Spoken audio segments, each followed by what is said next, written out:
విభజనతో పాటే రాష్ట్రానికి ఆర్థిక ఇబ్బందులు వారసత్వంగా వచ్చాయని, రాబోయే రోజుల్లోనూ అవి కొనసాగనున్నాయని ఆర్థిక మంత్రి యనమల తెలిపారు. కష్టాల్ని ఎదుర్కొంటూనే లక్ష్యాన్ని చేరుకునేందుకు ప్రయత్నిస్తున్నామని చెప్పారు. విభజన హామీలు నెరవేర్చి ఉంటే పరిస్థితి మరోలా ఉండేదని, అధికారం చేపట్టి 2 ఏళ్లు పూర్తి చేసుకుంటున్న సందర్భంగా ఈటీవీకి ఇచ్చిన ప్రత్యేక ముఖాముఖిలో చెప్పారు. ఆ విశేషాలు ఇప్పుడు చూద్దాం. ఆంధ్రప్రదేశ్ రాష్ట్ర 2 ఏళ్ల ఆర్థిక పరిస్థితి చూసుకుంటే ముందు నుయ్యి వెనక్గొయ్యిలా ఉంది.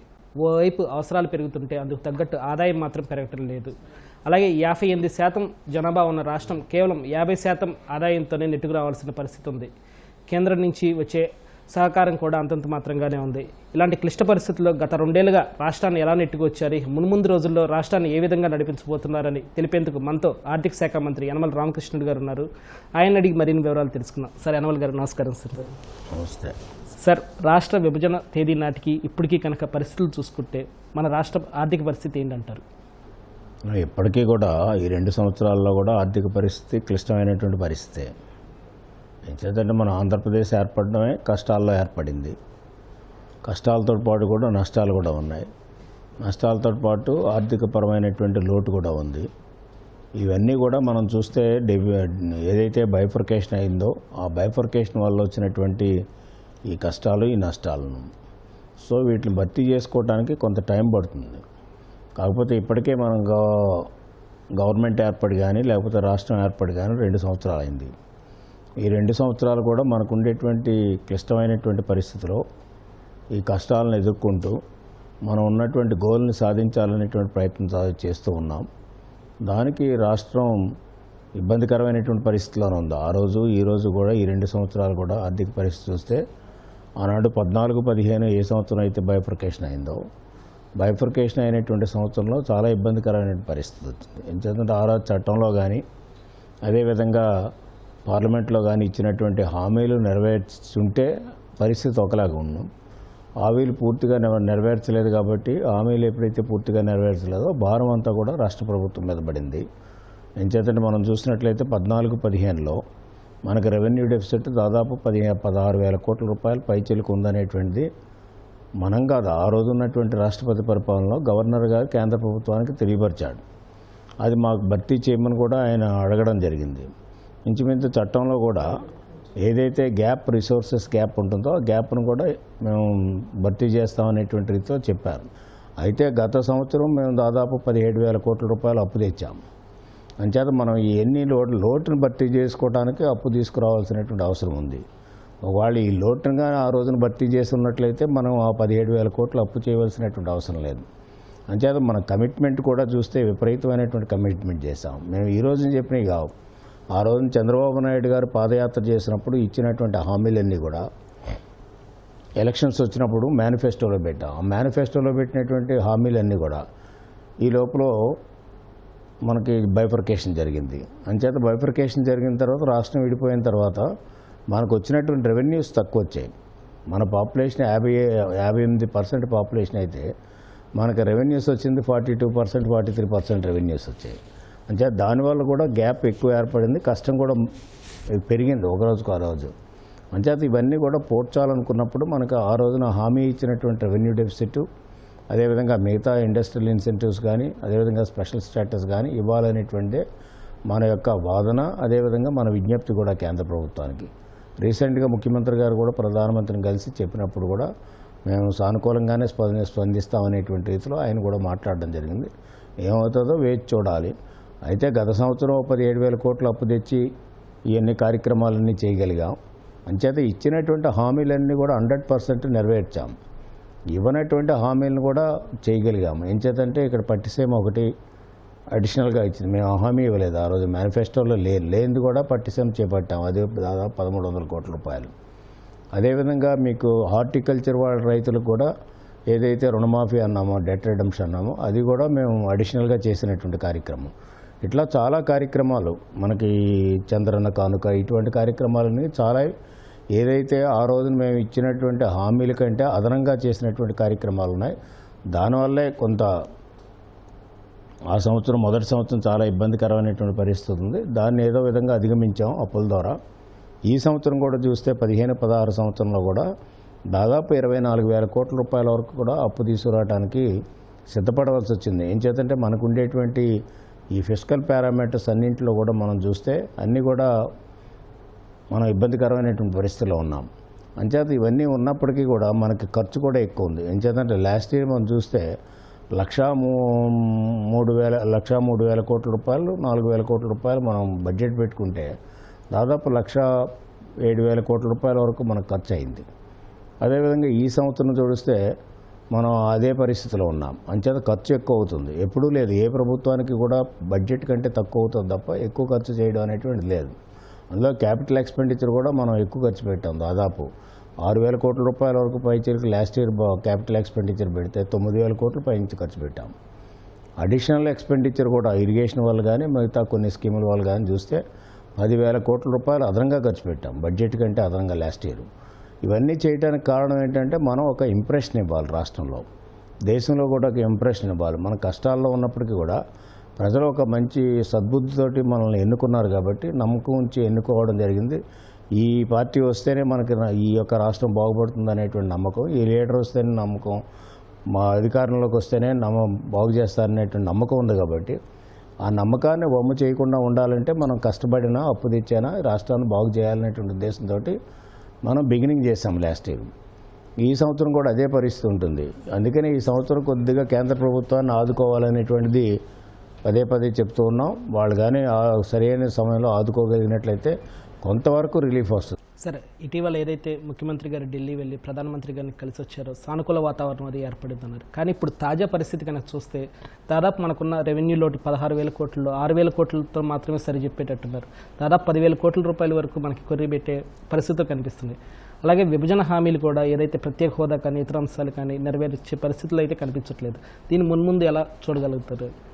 సరే, మీడియాలో ఎట్లా వచ్చినప్పటికీ కూడా మేబీ సమ్టైమ్స్ రైట్ అవ్వచ్చు, లేకపోతే వాళ్ళ ఇన్ఫర్మేషన్ తీసుకుని రాసి ఉండొచ్చు. ఏదేమైనప్పుడు కూడా ఆ విధంగా ఇస్తే మళ్ళీ ఇబ్బందుల్లో పడతాం. మనం ఎంచేతంటే మనకున్నటువంటిది మనం మన సొంత లెక్కల ప్రకారంగా అడగడం లేదు.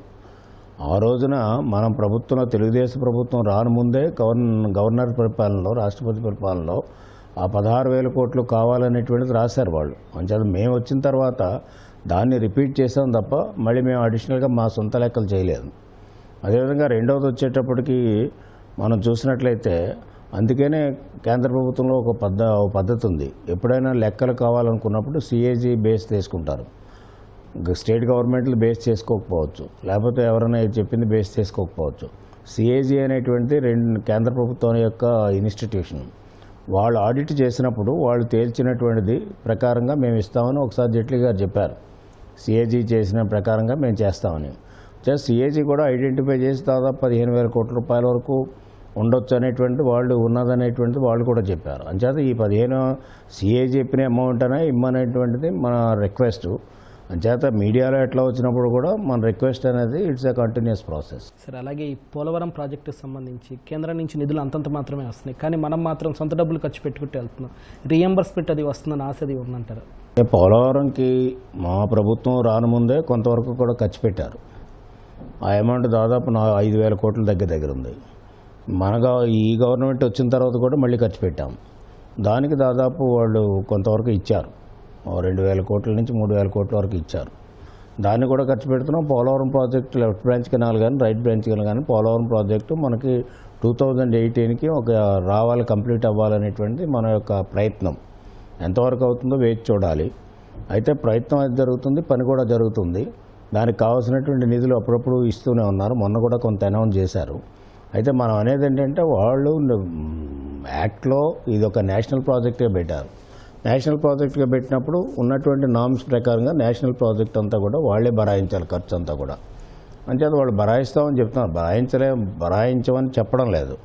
కాకపోతే వేరే మెథడాలజీ అడాప్ట్ చేస్తున్నారు. నాబార్డు దగ్గరికి వెళ్ళి నాబార్డు నుంచి అప్పు తీసుకొచ్చి చేయాలని. ఏది ఎట్లా చేసినప్పుడు కూడా మన రిక్వెస్ట్ ఒకటే, స్టేట్ గవర్నమెంట్ మీద భారం పడకుండా కేంద్ర ప్రభుత్వం దాన్ని పూర్తి చేసి స్టేట్ గవర్నమెంట్కి ఇవ్వాల్సినటువంటి అవసరం ఉంది చట్ట ప్రకారంగా కూడా. అది బికాజ్ నేషనల్ ప్రాజెక్ట్ కాబట్టి. ఇంతకుముందు కూడా అట్లాగే చేశారు. నాగార్జున సాగర్ ప్రాజెక్ట్ కానీ ఇవన్నీ కూడా దేశంలో ఉండేటువంటి నేషనల్ ప్రాజెక్ట్స్ అని అట్లా చేశారు. ఆ విధంగానే పూర్తి చేసి మనకి అప్పచెప్పేటువంటి బాధ్యత ఉంది. ఆ విధంగా చేయమని అడుగుతున్నాం. సరే 5,000 కోట్లు ఏదైతే మన గవర్నమెంట్ రాను ముందు ఖర్చు పెట్టారో దాన్ని కూడా రీఎంబర్స్మెంట్ చేయమంటున్నాం. అది కూడా ఇంకా ఏం డెసిషన్ తీసుకోలేదు, ఏ విధంగా రీఎంబర్స్ చేస్తారు. లేకపోతే ఇప్పుడు వేరియస్ మెథడాలజీ చెప్తున్నారు, ఏ మెథడ్ కూడా ఇంకా ఫైనలైజ్ కాలేదు. ముఖ్యమంత్రి గారు మాట్లాడుతూనే ఉన్నారు కేంద్ర ప్రభుత్వంతో. సార్, అలాగే మన రైతు రుణాల మాఫీకి సంబంధించి ఇప్పుడు వరకు మొదటి దశ నిధులు మాత్రమే విడుదలయ్యాయి, రెండో దశ నిధులు ఇంతవరకు విడుదల కాలేదు. ఎప్పుడులోగా విడుదల అవుతాయి అంటారు? రైతు రుణ ఉపశమన పథకం ఇంకెంతకాలం కొనసాగుతుంది అంటారు? టోటల్ రుణమాఫీ అనేటువంటి డెట్ రిడమ్షన్ ఏదైతే ఉందో దాదాపు 24,000 కోట్ల రూపాయలు ఖర్చు అవుతుంది మొత్తం అంతా కలిపి. దాంట్లో ఇప్పటివరకు 7,000 కోట్ల పైచీలకు రిలీజ్ చేశాం. అది కూడా ఫస్ట్ ఫేజ్లో వెళ్ళిపోయింది. మళ్ళీ సెకండ్ ఫేజ్ కూడా కొంతవరకు కూడా 2,000-3,000 కోట్ల రూపాయలు రిలీజ్ చేస్తాం. కొద్దిగా ఫైనాన్షియల్ క్రంచ్ ఉంది కాబట్టి ఒక రోజు ముందు వెనక వస్తుంది తప్ప ఇవ్వాలనేటువంటి కృతనిశ్చయం ప్రభుత్వానికి ఉంది, ఇస్తాం కూడా. అది పెండింగ్లో ఉండగానే మళ్ళీ హార్టికల్చర్ వాళ్ళకి 380 కోట్లు ఆల్రెడీ రిలీజ్ చేశాం. మామూలు రైతాంగానికి కూడా సెకండ్ ఇవ్వాలి. అదేవిధంగా సర్టిఫికెట్స్ కూడా తయారవుతున్నాయి. సర్టిఫికెట్స్ మీద కూడా వాళ్ళకి డిస్ట్రిబ్యూట్ చేసిన తర్వాత వాళ్ళకి ఎప్పుడైనా బ్యాంక్ నుంచి విత్డ్రా చేసుకోవాలన్నప్పుడు 10% ఇంట్రెస్ట్ కూడా ఇస్తాం. ఏ బ్యాంకు కూడా 10% ఇవ్వడం లేదు, ఎవరు కూడా ఇవ్వడం. అటువంటిది ప్రభుత్వం వాళ్ళు ఎప్పుడైతే క్లెయిమ్ చేసుకుంటారో సర్టిఫికెట్లతోటి అప్పుడు 10% ఇంట్రెస్ట్ తోటి కూడా వాళ్ళకి పే చేయడం జరుగుతుంది. అంచేత అది పే చేసినప్పుడు అది పెద్ద ప్రాబ్లం ఉండదు. కాకపోతే ఒక రోజు లేట్ అవుతుంది, 2 రోజులు లేట్ అవుతుందంటే ఫైనాన్షియల్ పొజిషన్ కొద్దిగా క్రిటికల్గా ఉంది కాబట్టి 1-2 రోజులు లేట్ అవ్వచ్చు. కానీ ఏదైతే మేము హామీ ఇచ్చామో రైతాంగానికి అవన్నీ కూడా తీరుస్తాం. ఉద్యోగాల భర్తీ విషయానికి వస్తే అధికారం చేపట్టినప్పటి నుంచి ఉద్యోగాల భర్తీ ప్రక్రియ కొనసాగుతోందని మంత్రి యనమల తెలిపారు. ఆ వివరాలు ఇప్పుడు చూద్దాం. ఉద్యోగాల భర్తీ విషయానికి వస్తే గత 2 కేబినెట్ సమావేశాలలోనూ దీనికి సంబంధించి ప్రకటన అది చేశారు. తొలి దశ కింద 10,000 ఉద్యోగాలు భర్తీ చేస్తామని కూడా ఇటీవల కేబినెట్లో కూడా మీరు ప్రకటన చేయడం జరిగింది. అంటే నోటిఫికేషన్ ఎప్పుడు అన్నది నిరుద్యోగులందరూ వెయిట్ చేస్తున్నారు. ఇది ఎప్పుడులోపు ఆశించవచ్చు? ఈ ప్రభుత్వం వచ్చిన దగ్గర నుంచి కూడా ఉద్యోగస్తులు రిక్రూట్మెంట్ జరుగుతూనే ఉంది. ఏదైతే మొన్న కేబినెట్లో 20,000 20,000 జాబులు అప్రూవ్ చేశామో దానికంటే ముందు దాదాపు 12,000 పైచీలకు జాబులు ఇచ్చాం ఇప్పటికే. అవన్నీ కూడా రిక్రూట్మెంట్ అయింది. కన్సర్న్ డిపార్ట్మెంట్స్ వాళ్ళ రిక్రూట్మెంట్ చేసుకున్నారు, వాళ్ళు పనిచేస్తున్నారు కూడా. అవి కాకుండా in addition to 12,000 jobs cabinet 20,000కి అప్రూవ్ చేసింది. 20,000లో ఫస్ట్ ఫేజ్లో గ్రూప్ 1 కానీ, గ్రూప్ 2 కానీ, గ్రూప్ 3 కానీ, పోలీస్ కానీ ఇవన్నీ కూడా దాదాపు 10,000 పోస్టులు ఫస్ట్ ఫేజ్లో ఇవ్వడానికి నిర్ణయం తీసుకున్నాం మన క్యాబినెట్లో. అవన్నీ కూడా ఎక్కువ సర్వీస్ కమిషన్ ద్వారానే రిక్రూట్ అవ్వాల్సిన పోస్టులు. అవన్నీ కూడా సర్వీస్ కమిషన్ కూడా రాస్తున్నాం. వాళ్ళని కూడా గైడ్ లైన్స్ తయారు చేసుకోమంటున్నాం. పోలీస్ అకాడమీ అది రిక్రూట్ చేస్తుంది. వాళ్ళని కూడా గైడ్ లైన్స్ తయారు చేయమన్నాం. ఆ గైడ్ లైన్స్ తయారైన వెంటనే వాళ్ళకి పర్మిషన్ ఇస్తాం. వాళ్ళంతా కూడా అటు సర్వీస్ కమిషను, ఇటు పోలీసు అకాడమీ, వీళ్ళు కూడా రిక్రూట్మెంట్ బోర్డు ఉంది పోలీసు, ఆ రిక్రూట్మెంట్ బోర్డు కూడా చేసుకోవడానికి అవకాశం ఉంది. అవన్నీ కూడా చేస్తారు. అంచేత 20,000 పోస్టులు కూడా ఆల్రెడీ అప్రూవ్ అయింది. దాంట్లో 10,000 మాత్రం మొదటి ఫేజ్లో ఇస్తున్నాం, ఇంకో 10,000 మాత్రం సెకండ్ ఫేజ్లో ఇస్తాం. అంచేత ప్రభుత్వం తరపున ఎక్కడైతే అవసరం ఉందో అక్కడ అన్నీ కూడా పూరించాలనేటువంటిది ప్రభుత్వం యొక్క ఆలోచన. అంతేగాని ప్రభుత్వంలో ఉన్నటువంటి పోస్టులన్నీ పూరించాలంటే కష్టమైనటువంటి పని. అంచేత ఇప్పటికే మాకు ఓవరాల్ ఓన్ ట్యాక్స్ రెవెన్యూలో మనం చూసినట్టయితే దాదాపు 70% శాలరీస్కి, పెన్షన్స్కి, ఎస్టాబ్లిష్మెంట్కి పోతుంది. అంచేత మొత్తం అంతా కూడా శాలరీస్కి, ఎస్టాబ్లిష్మెంట్కి ఖర్చు పెట్టలేము.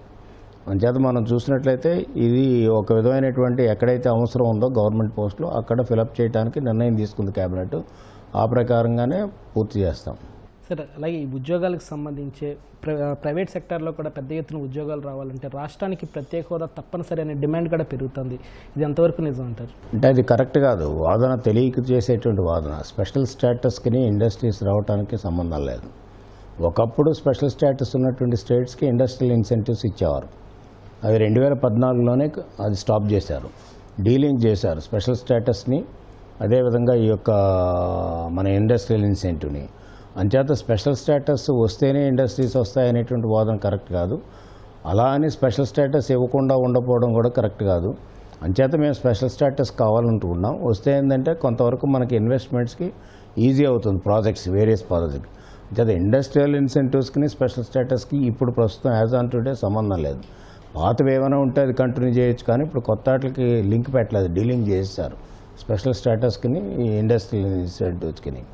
అంచేత రేపు భవిష్యత్తులో కూడా వేళ చెప్తుంది కూడా కేంద్ర ప్రభుత్వం, భవిష్యత్తులో జిఎస్టీ వస్తే ఇండస్ట్రియల్ ఇన్సెంటివ్స్ కూడా పెద్దగా ఉండవు అనేటువంటిది ఒక వాదన ఉంది. అది కూడా కొంతవరకు కరెక్ట్.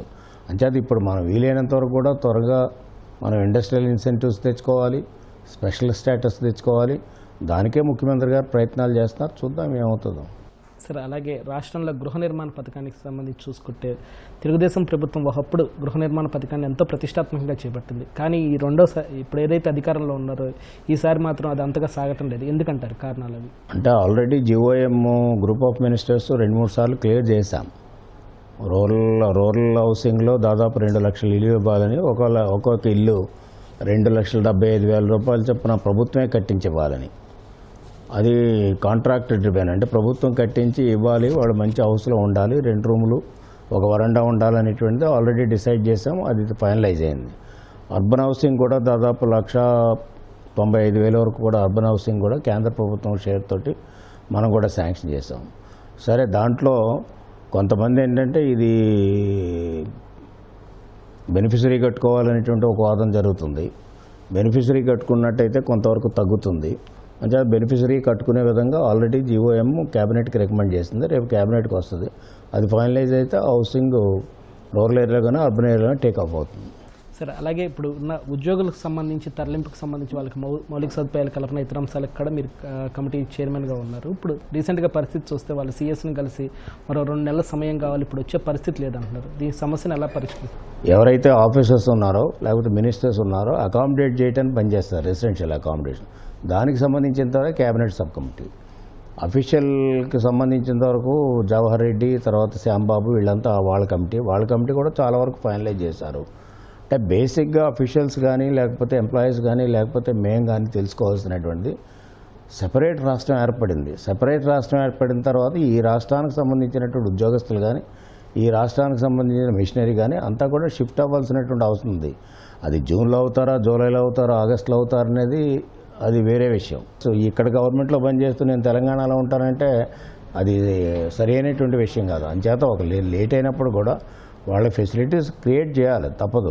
ఫెసిలిటీస్ క్రియేట్ చేయడం ప్రభుత్వం యొక్క బాధ్యత. ప్రస్తుతం ఎంప్లాయీస్ అక్కడికి షిఫ్ట్ అయ్యి మనకు ఫంక్షనింగ్ అంతా కూడా మన దగ్గర నుండి మన క్యాపిటల్ నుంచి చేసుకునే విధంగా ఏమైనా చిన్న ఇబ్బంది ఉంటే లోకల్ స్టేటస్ గురించి కేంద్ర ప్రభుత్వాన్ని రాసాం.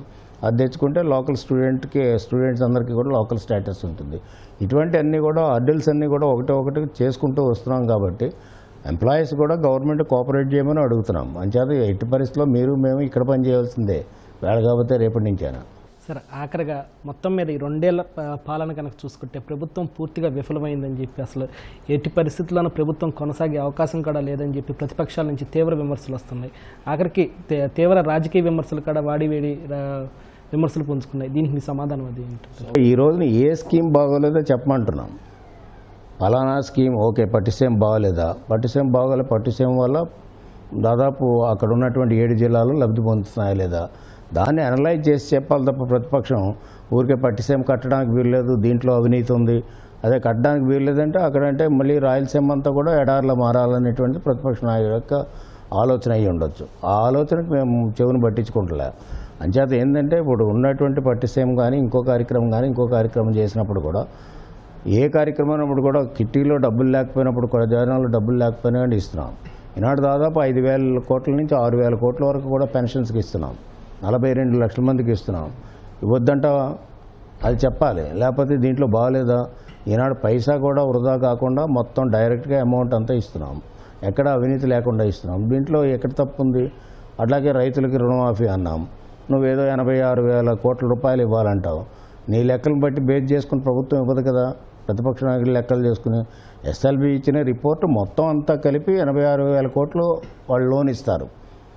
బట్ ఎప్పుడు కూడా రుణమాఫీ అనేటువంటిది షార్ట్ టైం లోన్స్కే, పంట రుణాలే మాఫీ చేస్తారు ఎవరైనా, ఏ ప్రభుత్వం అయినా. ఇంతకుముందు ఎన్ఎఫ్ చేసినా తర్వాత ఎవరు చేసినప్పటికీ కూడా ఎవరు చేసినప్పుడు ఏ రాష్ట్రంలో చేయలేదు, మన రాష్ట్రంలోనే చేస్తున్నాం. మేము ఇచ్చినటువంటి హామీ నిలబెట్టుకోవడానికి ఈనాడు 24,000 కోట్ల రూపాయలు ఈనాడు రైతులకు రుణమాఫీ చేస్తుంటే వద్దంటావా? అంచేత ఏ స్కీమ్ కాలేదు. మేము ఇచ్చిన హామీలు ఇచ్చిన దానికంటే అదనంగా హామీలు అమలు జరుపుతున్నాం. దీన్ని అప్రిషియేట్ చేయవలసింది పోయి దీంట్లో ఏమైనా లోటుపాట్లు, ఓకే మీరు 60 లక్షల ఎకరాలకు ఇస్తా అన్నారు, నీరు ఇవ్వడం లేదు, 10 లక్షలకి ఇస్తున్నారని చెప్పానండి. అట్లాగే ఏదైనా స్పెసిఫిక్గా చెప్తే ప్రభుత్వం ప్రిపేర్గా ఉంది వాళ్ళతోటి మాట్లాడటానికి, దానికి సమాధానం చెప్పడానికి. అంతేగాని వ్యక్తిగతమైన దోషులకు వెళ్తే మాత్రం సీరియస్గానే ఉంటుంది మ్యాటర్. Thank you sir. ఇది రాష్ట్ర ఆర్థిక మంత్రి యనమల రామకృష్ణుడు గారి స్పందన. ఏదైతే మొత్తం మీద 2 ఏళ్లకు సంబంధించి రాష్ట్ర పరిపాలనకు సంబంధించి చూస్తే ఆర్థిక కష్టాలు ఉన్నాయి, ఇక ముందు ఉంటాయి. అయినా సరే ప్రజల మీద భారం మోపకుండా రాష్ట్రాన్ని ఎట్టుకొస్తామని చెప్పి ఆయన మాటల ద్వారా తెలుస్తుంది. కెమెరా పర్సన్స్ రమేష్, ప్రకాష్లతో విఎస్ఎన్ కృష్ణ, ఈటీవీ న్యూస్.